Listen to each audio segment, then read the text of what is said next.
Hello and welcome to another Crystal Confab. I'm Carl the Crystalline Mage, and I'm joined by Ashley Levy, Nicholas Pearson, and Adam Barrelay, my crystal besties, as we confab about a different crystal every single week. Now, this mineral in particular, I would argue we all have a very good relationship with. I think everyone loves a bit of this, and this is, of course, our red garnet.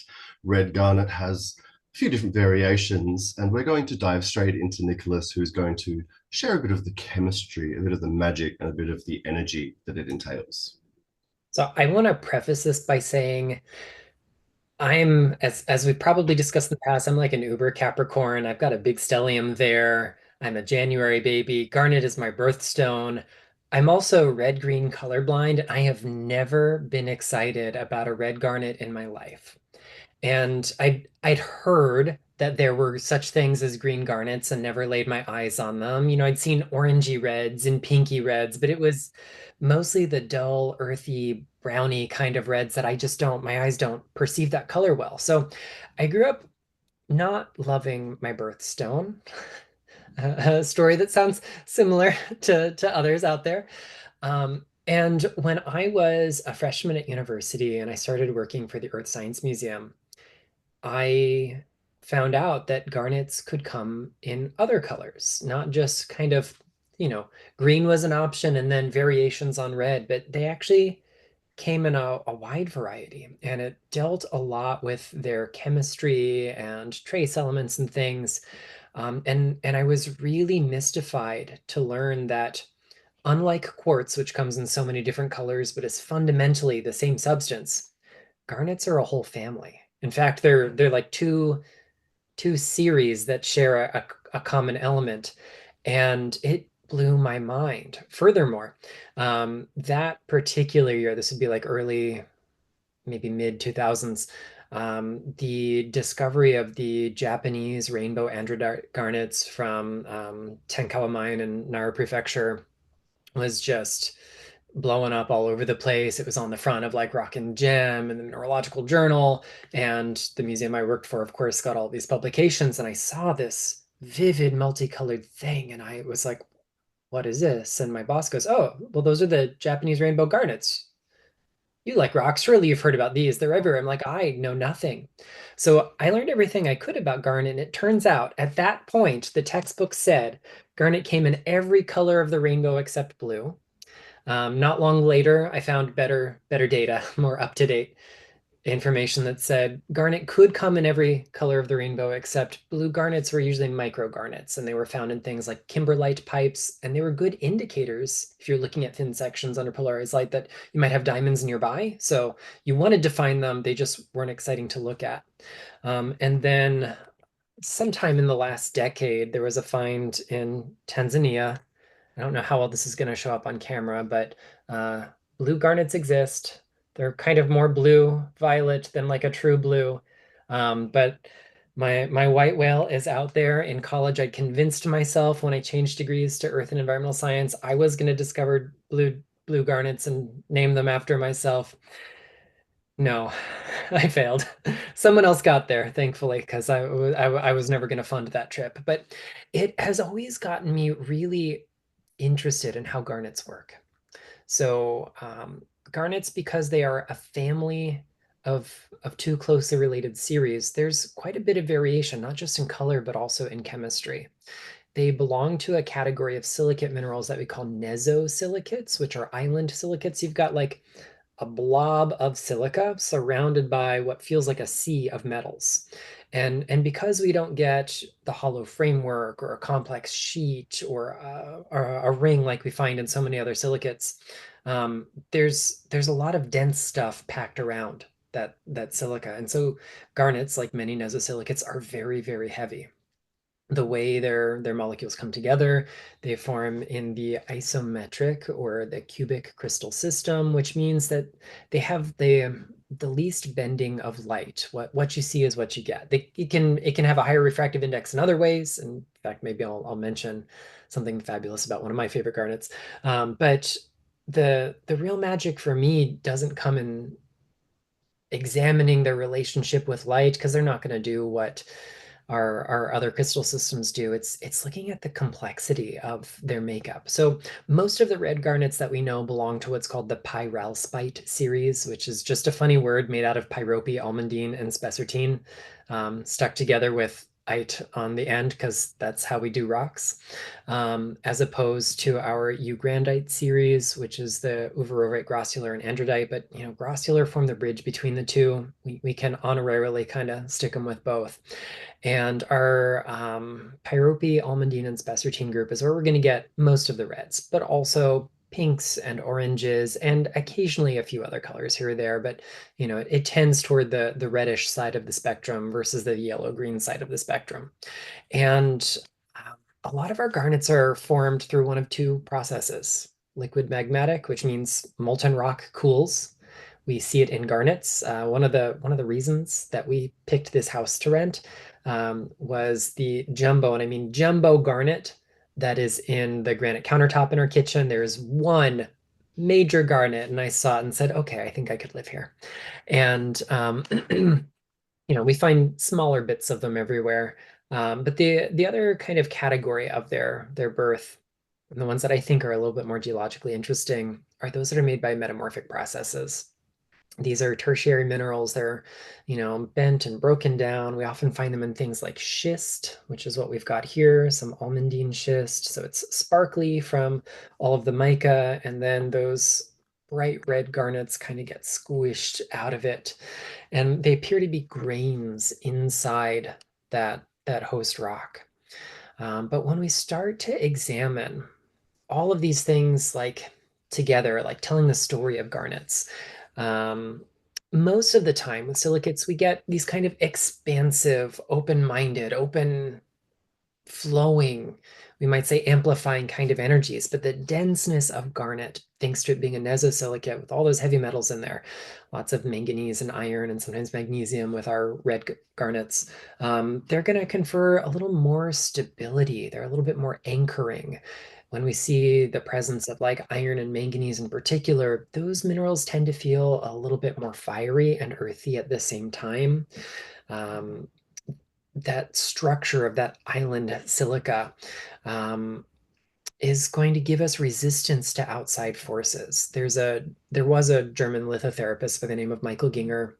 When I was in college, I fell in love with his work because he was a geologist first and then went the crystal healing route because he started to see trends and started to map those trends out. And he tells us that nesosilicates, like garnets, grant resistance to outside forces and encourage us to structure our lives according to our ideal vision. Think of it as like the defense you get by having your own deserted island, and then you get to make that your paradise. I think that's maybe a good metaphor for how that might work. Um, I think of them as representing individuality. They help us stay true to our beliefs. They help us really get a clear picture of what our ideals can look like. And they also address feelings of isolation. Any one little blob of silica appears to be separate, but it's actually not separated by an expanse of that sea of metal ions, but they bridge those separate islands of silica. So we can work with nesosilicates to kind of get that magic coming in. When we take a look at our red garnets that are, rich in things like magnesium and aluminum, or iron and aluminum, or some combination of the two, with or without manganese, we see at once a kind of earthy, stabilizing influence, as well as this really centering kind of heart-centered quality that they bring. Whether they're born of, cooling molten rock or by regional metamorphism where we've got mountains formed by the crashing together of crustal plates. There is a kind of heat in the birth of them that also lends this fire, creativity, and inspiration to what garnet brings. And so over the years, I've really grown to appreciate them. I have a small collection of, here's a natural garnet from India. This one comes from like a biotite matrix. It's actually got little bits of mica in there. So this was born of metamorphic processes. Some almandine garnets in feldspar. This one comes from out west here in the States, from California. Of course, we've got, things like grossular, which comes in so many colors and varieties. We've got our black androdites, which are colored by trace amounts of titanium and other stuff. Um, But my other like truly, truly weird garnet, like you have to do a double take, are these guys. They're sometimes referred to as leuco garnets, and they are colorless. This is near pure grossular garnet. So there's just a tiny, tiny trace amount of manganese in there, which makes it do something most garnets won't do, and it will fluoresce under ultraviolet light. Because there's so little manganese, it acts as a fluorescent activator too much, and it quenches that. It also gives us brighter colors. So I've over the years learned to appreciate the kind of individuation of every different species and varietal of garnet. And garnets sometimes surprise us. They come in colors we don't expect. Some garnets will attract to strong enough magnets because of their metallic ions that are present. And then we also get beautiful displays of light, like our rainbow androdites or our demantoids, another variety of androdite, so named for its diamond-like brilliance, vivid greens, so green I can appreciate it, and they outperform diamond. So yeah, I think garnets are really magical. I warmed up to them over the years. All it took was that photograph on the cover of Rock and Gem or the Mineralogical Journal, whichever it was, 20 years ago, and I've been a garnet fan ever since. So I want to say I got one of those, actually a few very tiny of those Japanese rainbow garnets, and they are phenomenal stones to work with. There is something so uplifting and so inspiring about them, and they are quite hard to find now. Still possible to find for sure, but they're a little pricey. And, if you want one of any decent size, expect to pay like a small fortune because they're highly collectible at this point. But I was sitting here kind of listening and thinking about what you were saying, Nicholas, and going through all these different amazing varietals of garnet that we have available to us. And I wanted to sort of pose a question to the group. Like when you work with, say, red garnet, are you specific and intentional about what type of garnet you're working with? Because so often we're looking in our crystal books, we're reading articles online, and someone will just say red garnet for this or that or whatever. And same thing sometimes green garnet for this or that. But we have so many different varieties. Does it matter? If so, why? And if you were going to have a go-to red garnet, like what would it be? Adam, do you have thoughts on that? I would say, I guess, when saying there's different types of red garnets, it's like going, well, I want to date Pisces kind of thing. But then they're all going to be kind of the same, but when you get to know them, they're a little bit more. I must admit, I'm in the garnet camp. You three all seem to have drunk the garnet Kool-Aid, and I haven't yet. I think it's got some really powerful uses, and I will talk about them, especially for our time right here and now. But if I was going for a kind of a fiery red crystal, I'd actually go for a ruby 9 times out of 10 over a garnet in that way. So I probably haven't dived into getting to know each of the red garnets differently. What about you, Okay. Kyle? I am a, for me, colors very important in the way I see things, and I generally stick to almandine, pyrope as my red reds. For me, spessartine goes into the orangey browns, and it comes with a different, more creatively driven energy. I find the deeper reds, the more burgundy reds of almandine and rhyolite, it tinges into purple sometimes. This is a really cute little wire wrapped one that I did myself that I wear that's tiny and you can see it when the sun goes through it, but it's too hard on camera. It has this depth of quality, of connection, of grounding with the fire. I find the orangey brownie ones bring fire on fire, maybe a little bit of earth, but they seem to push more on the fiery edge, where these deep burgundies, you see them. This is one from the Heart's range, real beautiful natural faces. This is a African Tanzanian piece that has really beautiful color. It's a rhyolite, rhodolite. My goodness, I'm confusing rhyolite and rhodolite. Let's just get that out of the way. Sorry, rhyolite is rainforest jasper. Rhodolite is a type of garnet. Red garnets for me bring this depth. I don't know. That's where I come at it. That's where I come at it. And I think as you go into the blacks, they take you like right down into the depths, into infinite possibilities below our feet and what exists outside of our range of what we can see. Awesome. Nicholas, what about you, being the Capricorn who didn't really connect with your January birthstone? Have you grown to like form a solid relationship with any one particular type of red garnet? You know, the challenge is that without like really good testing, we just don't know. So it is a safe bet to call our fairly assertive reds pyrope almondine. They're somewhere on the spectrum between the two. And that is usually as specific as I will guess, unless something has a label or I happen to know better. So we'll say pyrope almondine, and we'll leave it at that. And Nicholas, for people that maybe aren't so into the structure and the different varieties of garnet, when they go to a shop and they buy a pendant or a tumbled stone, it just says red garnet. Is it probably that's what it's going to be? It's probably going to be somewhere on that spectrum. So think of it as like a triangle, uh, pyrope, almandine, and spessartine. And if we just plot out those main points, they all have aluminum in them, but they could have magnesium or iron or other trace things in the other spot. And it's just about how much magnesium or iron will give us the difference between pyrope and almandine, respectively. Rhodolite garnet is usually somewhere in the middle between them. And then when we look at the spessartine, it's got manganese and aluminum, but you can also form a series that is, between pyrope and spessartine or between almandine and spessartine. So if you have an orangey brown one, it would be closer to that manganese side versus to the iron or magnesium end of the spectrum. And that's why most of our crystal shops just say garnet. Fair What about enough. you, Ashley? You posed the question. Do you think it matters, or do you have a favorite?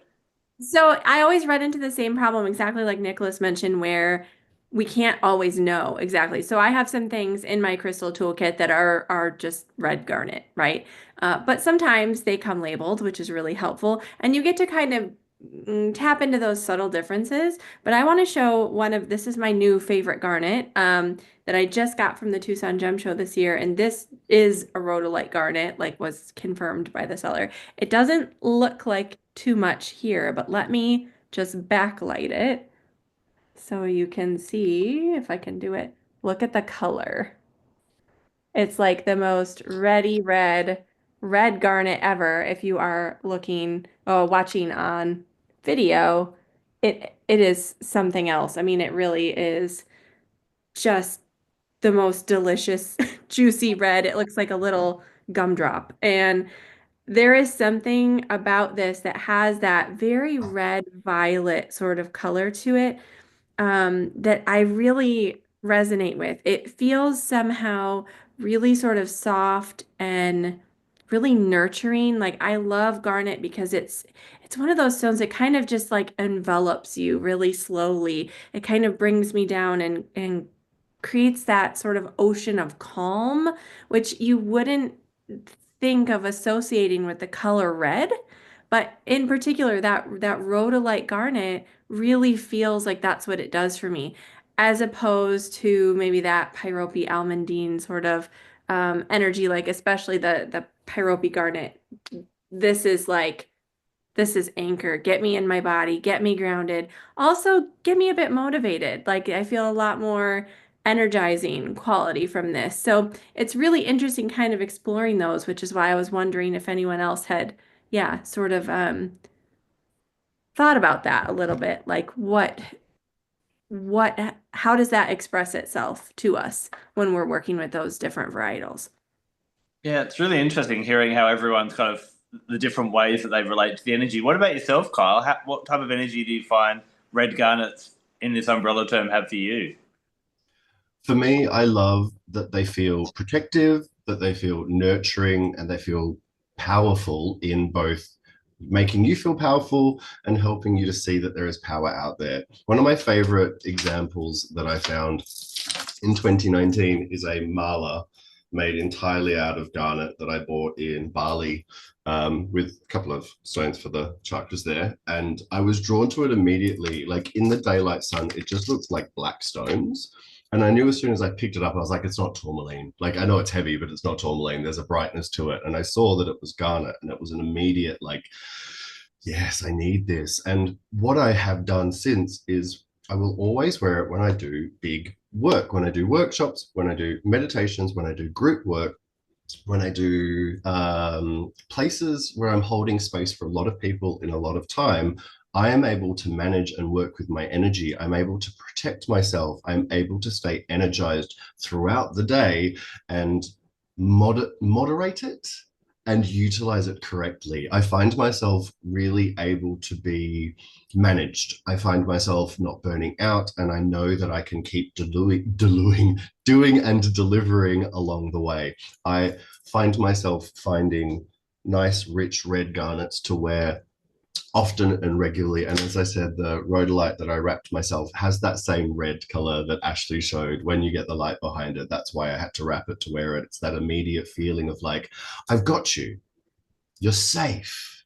Now, why don't you express yourself a little bit? Why don't you do something a little bit exciting? Why don't you do something that motivates you? Why don't you do something that lights you up a little bit? You are safe to do so. You are ready to take that risk. You are ready to take that next step. I find it like encouraging and supporting like a really great friend that's not going to let you like sleep and go, come on, don't let this opportunity pass you by. You're better than that. Like, don't let yourself wallow in self-pity. Let yourself be excited about life. Yes, there is time for grief. Yes, there is time for sadness, but there's also time for action. There's time for doing. There's time for giving to yourself by giving.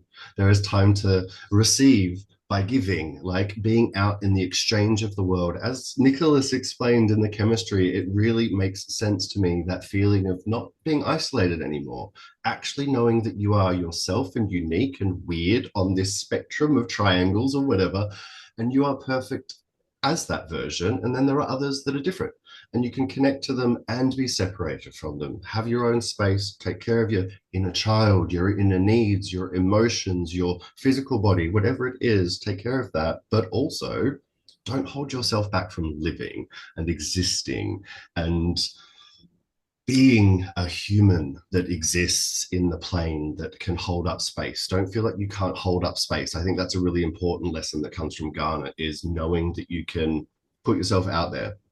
There is this beautiful ring that I wear that is, just showing a little bit of the red. This is a little vintage ring I found on Portobello Road in London, and with my loop, I've found it's made in the 70s, and it just fits perfectly. It sits there, and on my right hand, it's a reminder that I'm moderating what I'm putting out, but I'm putting it out there. I'm not going to stop putting it out there. I'm not going to stop hiding. I'm not going to hide. I'm not going to stop myself from showing myself. I'm not going to listen to the words that come from negative places out there, because it is something that we all face, and it's something that I have faced every week of my life that I can remember, and every week of my life that I go live on my lives on Sunday. On one of the 3 platforms, there'll be someone that says something I'm doing is the devil or the demon's work, or something to that effect, because I'm working with cards online. And I love being able to go, well, guess what? This is my house, block, mute. Like, I don't even have to engage with the people. I don't even have to connect. Like, this is not what I need to do. You are not a part of my life. If it's not for you, move on. You don't have to say nasty things. Garnet allows you to be empowered, to feel safe, and to know that you don't have to take any ish from anyone and from any direction. I think it's so, so important to feel that empoweredness, feel like you can, and feel like people don't have the right to put you down. People don't have the right to say that you can't or you shouldn't just because they don't think that they can. Like, how rude. Excuse you, mind your business. Like, it's not your business to tell me how to live my life if I'm not hurting anyone, especially if it's just from how I look, especially if it's just from me holding up space or holding space somewhere that maybe makes you feel a bit uncomfortable. I think it's an important lesson with Garnet, is knowing that you feeling comfortable may make others uncomfortable. You being in your light, you being like that. And that's why we hold ourselves back. It's like, I don't want the people to look at me. I don't want to be judged. I don't want to be questioned for my actions. And it's like, they're going to judge you and question you for your actions anyway. Do it, right? Why don't you give them something to talk about? Give them something to look at. if they're focusing on you, they're not focusing on themselves. And I think that like brightness that Garnet brings will draw a little bit of attention. And I think that's okay. I think it's a good thing. I think it means that you're doing the right thing if you're having a few eyes come to you because of what you're doing. It shows that there are people that are otherly focused, but it gives you the right to focus on you. I think it's so, so important in today's day and age. And as I was writing my info on this, I was like, everything that I'm writing feels a little bit selfish, but it's like, no, it's self-full. It's important that we take care of our own needs. It's important that we know our limits and our boundaries. It's important that we give and receive. And it's important that we hold space for ourselves wherever we go.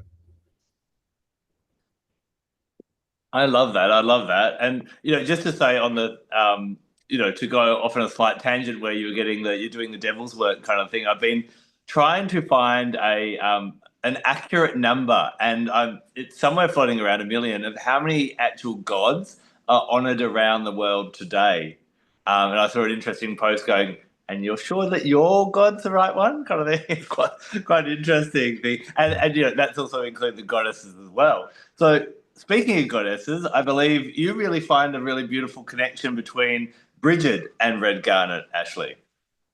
I do. It was this connection that I felt between the goddess Bridget and Red Garnet that really helped me appreciate Garnet in a bigger way. Because I will say there was this long period before I really had connected with Garnet and started working with it, that it was almost like I thought I knew what Garnet was really about. I kind of had this like assumption in my head. I had this, I guess, like surface understanding. And I almost looked at Garnet as being this really, really serious stone.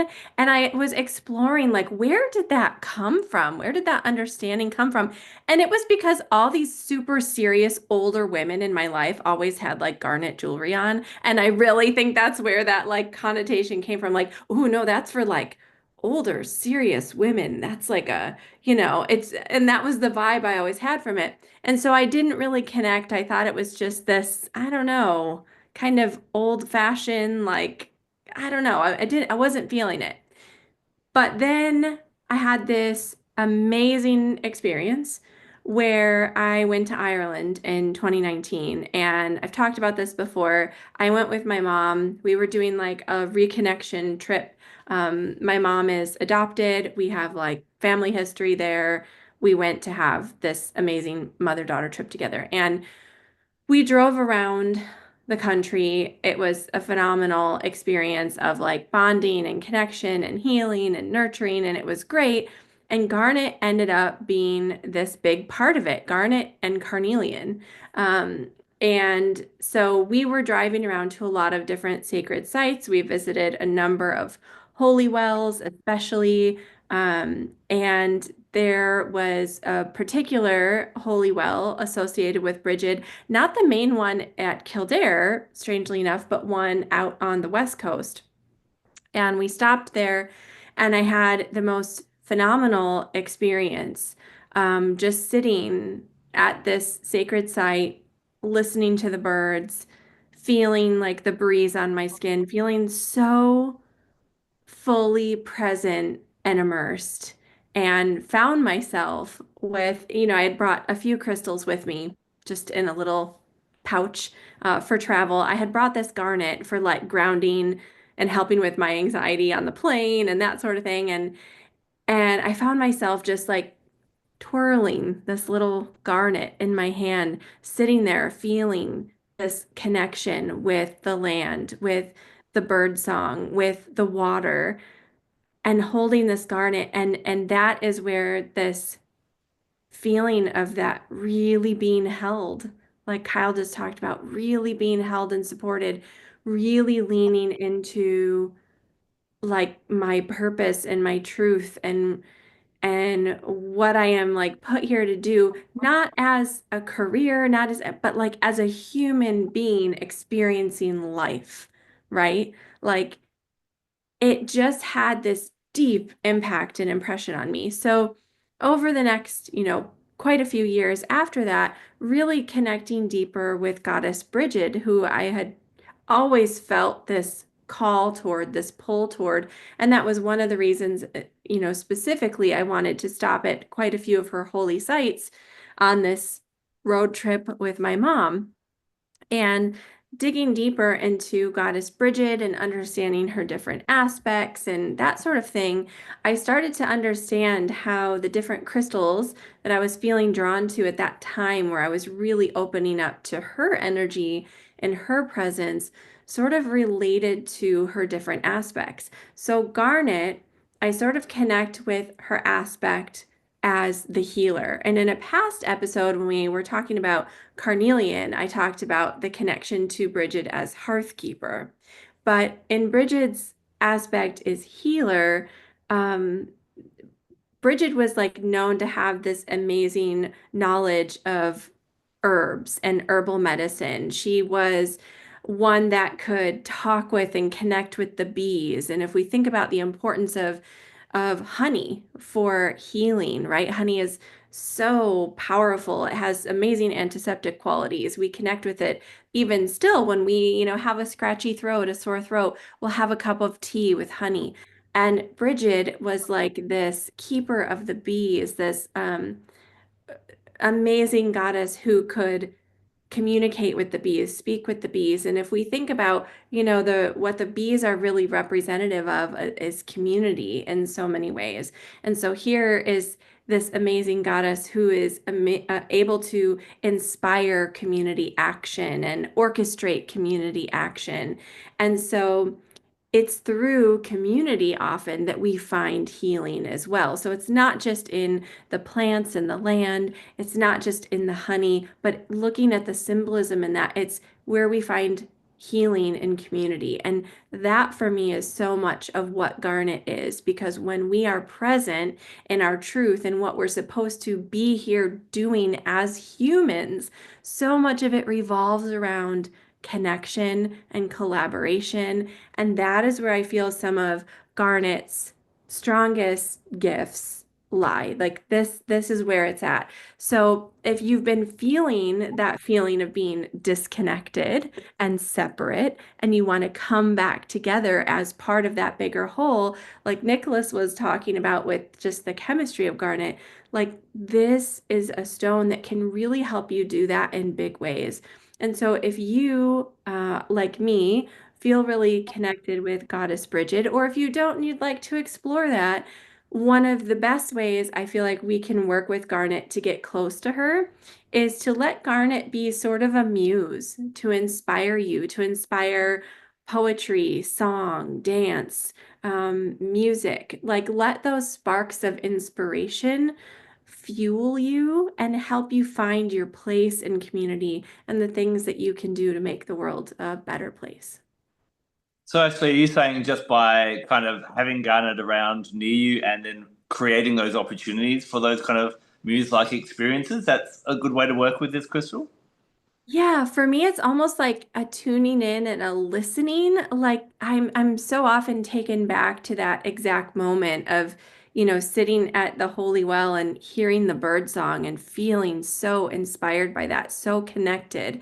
And we don't have to have, made a pilgrimage to a sacred place to do that. You can literally just sit where you are in this moment, hold that garnet, wear it as jewelry, and tune in and sort of listen. Just listen to what's alive and what's present for you. And you can start doing that by just engaging your senses. So there's, just a really simple practice of holding that garnet and thinking about what you can see, what you can smell, what you can hear, what you feel, maybe what taste is in your mouth, all of those things, but engage those senses to get you really present in your body, and then just sort of see what comes up for you from there.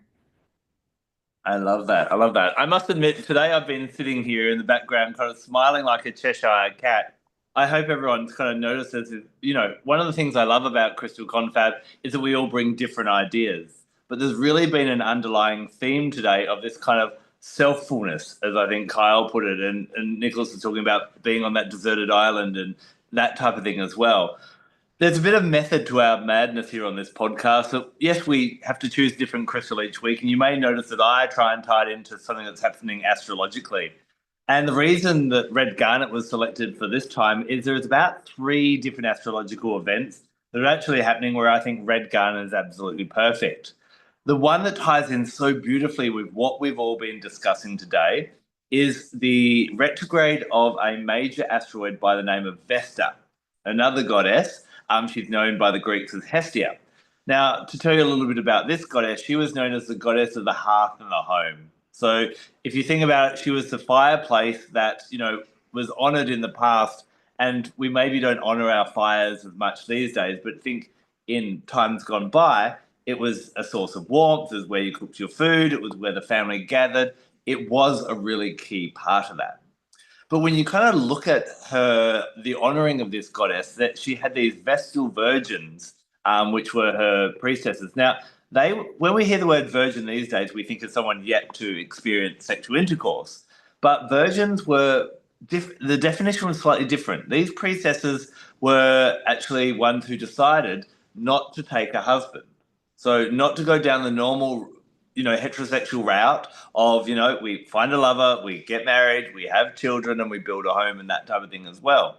In fact, these priestesses were often in different fertility rites throughout the year, be the portals of the goddess, and would make love to many different people in that type of thing as well.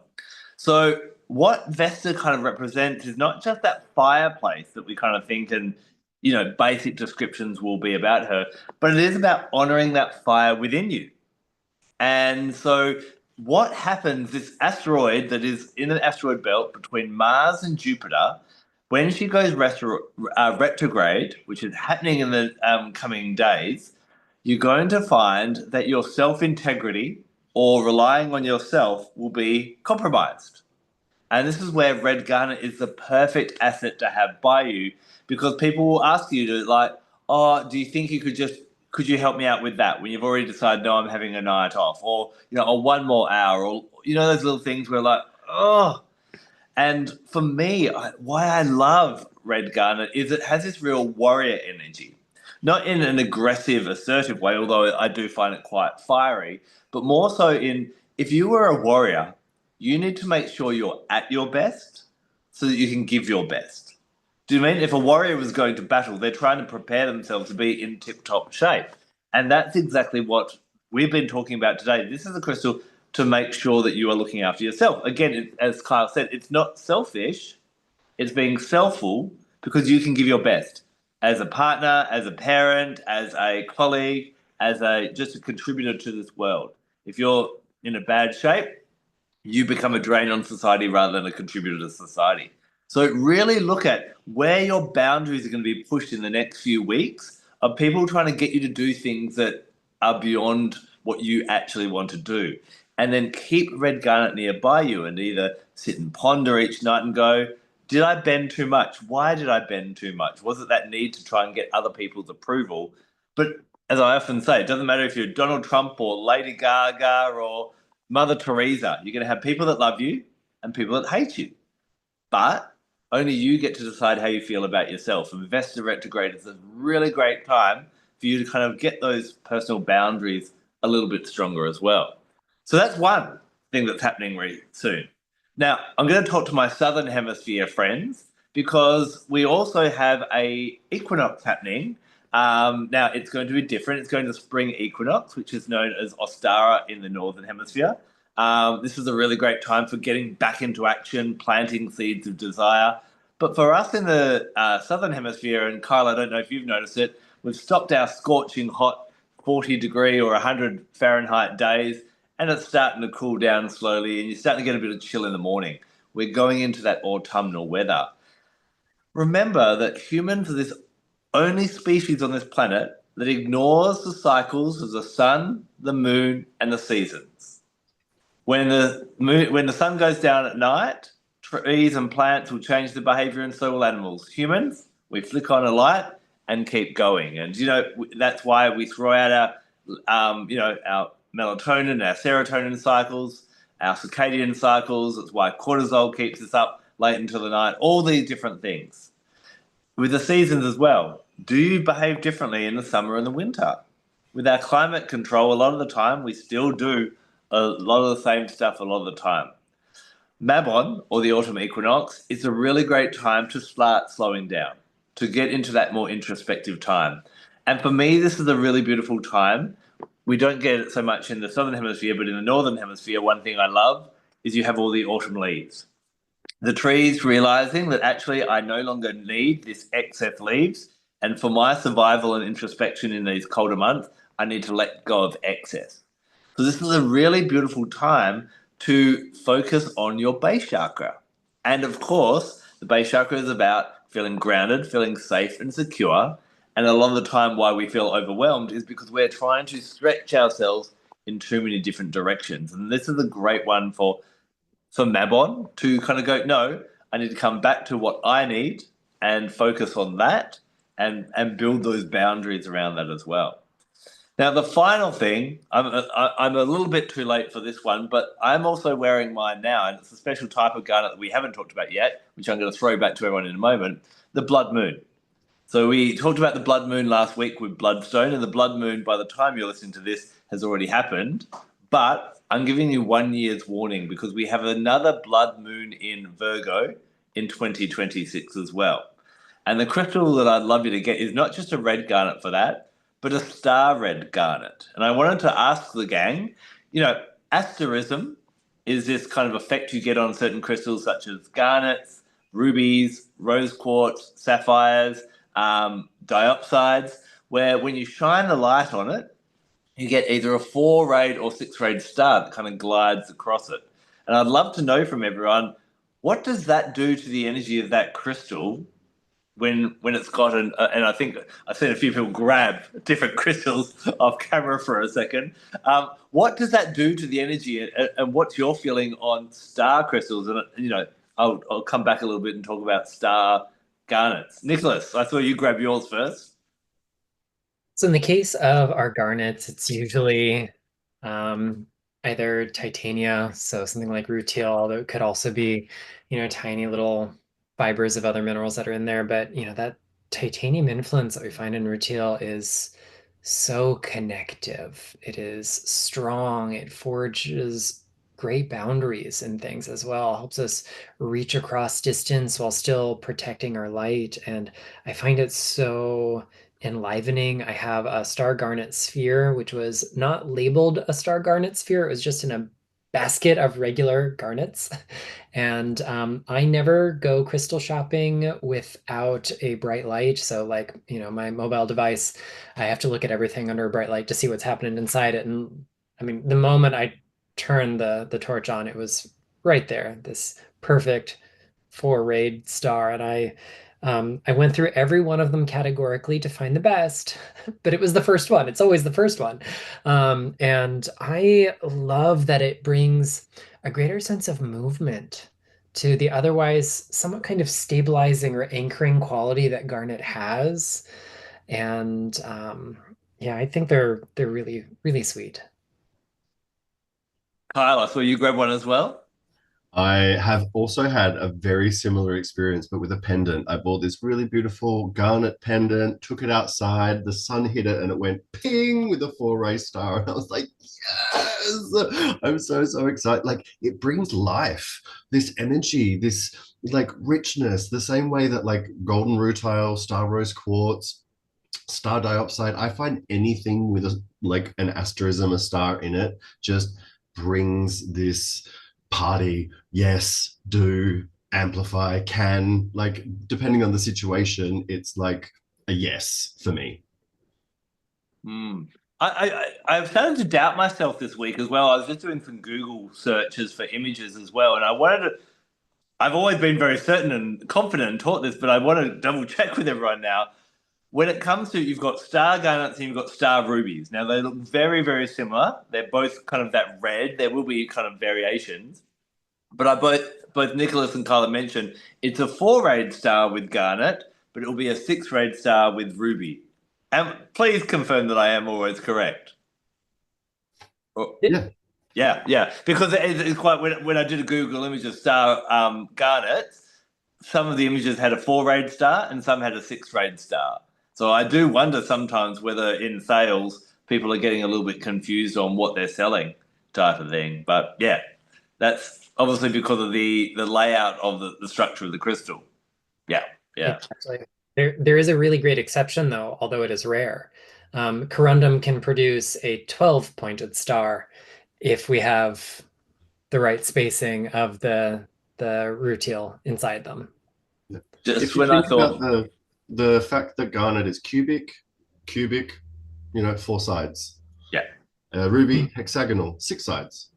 Like right there, it shows you that that's the orientation that the other minerals within the mineral are going to form under that structure. It's simple maths.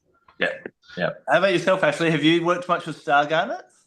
Yes, this is actually, I found a really beautiful one from this amazing ethical vendor a number of years back now.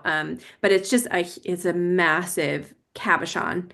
And so it just perfectly displays that asterism. But I think in general, when I think about an asterism, I don't think of like necessarily like star garnet versus star ruby versus a starry rose quartz or something like that compared to a regular one. I almost think of the asterism as like this extra qualifier, like this extra type of energy. And for me, kind of across the board, anything with an asterism, so good for focus. And just an amazing amplifier of whatever that crystal is already doing. Like Kyle was saying, like the yes, can do this, like it's that amplification of whatever that stone is already doing, like taking it up times 10, but also really, really good for enhancing focus on that aspect of your life. Yeah, I find as well, asterism kind of gets like the spiritual level of that thing. So, with rose quartz is about that general love. The star rose quartz kind of gives that more kind of soul love in that way. I love blue star sapphires for that real, like, for me, that's one of the best stones you could use for soulmate work. If you've got a soulmate, I think star sapphire engagement rings would be probably the best, would be my call. If someone's like, if I could choose any stone, I'd probably say star sapphires would be amazing for that. With the rubies, it's that real fieriness, and garnets, when we come back to that blood moon, it's that spiritual work as well, type of thing. I really like that. And I agree with you on the star sapphire. It's such a beautiful stone.